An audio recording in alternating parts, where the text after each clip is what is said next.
Thank you very much for joining us on The Conversation Continues. We're joined today by Brendan Gibbons, who is the Energy and Environment reporter for the Rivard Report, and by Greg Jefferson, who's the editor-in-chief of the San Antonio Current. Thank you both for joining us for The Conversation Continues. Kind of a political seismic wave hit San Antonio this week. For the first time ever, a Republican, Pete Flores, elected to the Texas State Senate from District 19. That's the seat, of course, that was vacated by Carlos Uresti, who was convicted in the Four Winds scam. Right. Also, Pete Flores will become the first Hispanic Republican ever in the Texas Senate, and his very conservative message resounded in a state Senate district, which is more than 2/3 Hispanic.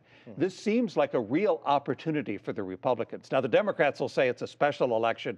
It's different from the regular elections. The turnout is always low. But Greg, what do you see about the possible repercussions of this historic vote? Well, I mean, it puts Lieutenant Governor Dan Patrick, who oversees the Texas Senate, he is just about to a point where he's got total control over the Texas House. 21 Republicans. Exactly. Yeah, exactly. So there effectively would be no break on what he wants to do in the 2019 legislature. So, it could pass easily from the Senate into the House, and, with Speaker Joe Straus stepping down, who the speaker is going to be on the receiving end of that Senate legislation is kind of an open question at this point. But yeah, it was a very big deal last night. Definitely, and it also resounds to the fact that Republicans appear to be making serious inroads into what the Democrats have always assumed. Their phrase for as long as I can remember has been, demography is destiny. Just wait until we have a multicultural Texas, and then Democrats will prevail, and that may not be the case. Yeah, and just looking at this race in Senate District 19, this is a race that Democrats really feel they should have won, and there's a lot of hand-wringing today and second guessing. But it's Senate District 19 stretches from San Antonio to nearly El Paso, Texas. It is bigger than most states. Bigger than a number of countries. Don't know how many, but a bunch. And it's majority Hispanic. This is a year we're heading into a midterm election where Donald Trump is on every major ballot. And he's not doing well among Mexican-American voters for obvious reasons, the border wall being one of them. So I think maybe Democrats felt overly confident because of that. They left too much to kind of national politics. They felt that the sentiment was just going to be on their side among voters, and it wasn't. But there were a lot of factors at play. I stop by every year. Julian Castro and Joaquin Castro have this birthday party, so I stopped by. And this year it was a campaign rally, effectively. Pete Gallego was there. This was the night before the election. And, he was telling the Democrats there were about 200 of them, that, his election would be, the mini blue wave that would kick off the big blue wave heading into November 6th.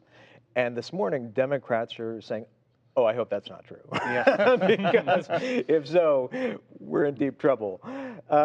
He went on for about 5 minutes or so, and he is not the most dynamic candidate in the world. I think you saw that in the general election, which heading into the runoff, which Pete Flores won. He's just not. Pete Gallego's just never really excited voters, and in a low turnout election, like a special election usually is, you need that kind of excitement. You need engagement at the grassroots, and he didn't have it. And apparently, national Democrats who were watching this race and state Democrats, they didn't deliver. Like they didn't excite voters and get them out for Pete Gallego.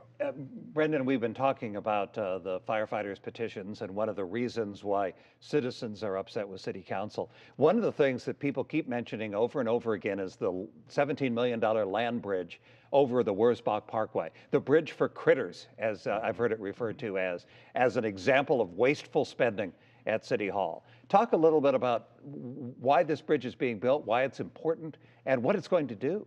It's certainly been seen as a luxury, something, and it's made it politically difficult for some on council to support because it's on the north side, which has traditionally had a lot more investment than other parts of the city.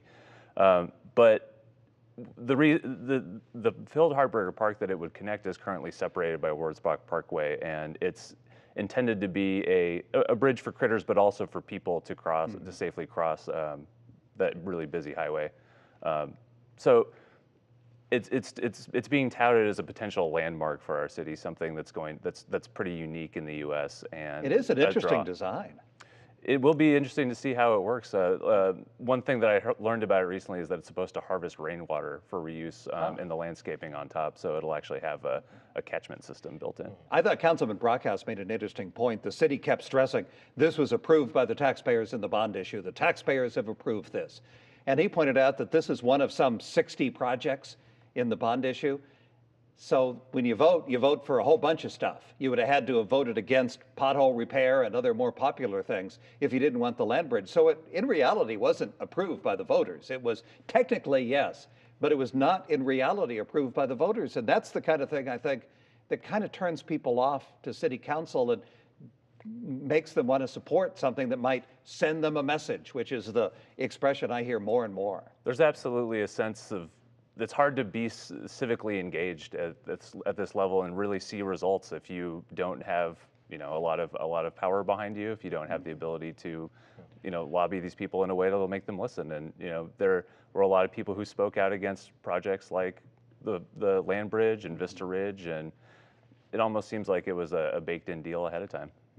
Thank you very much, Brendan Gibbons from the Rivard Report, Greg Jefferson, San Antonio Current.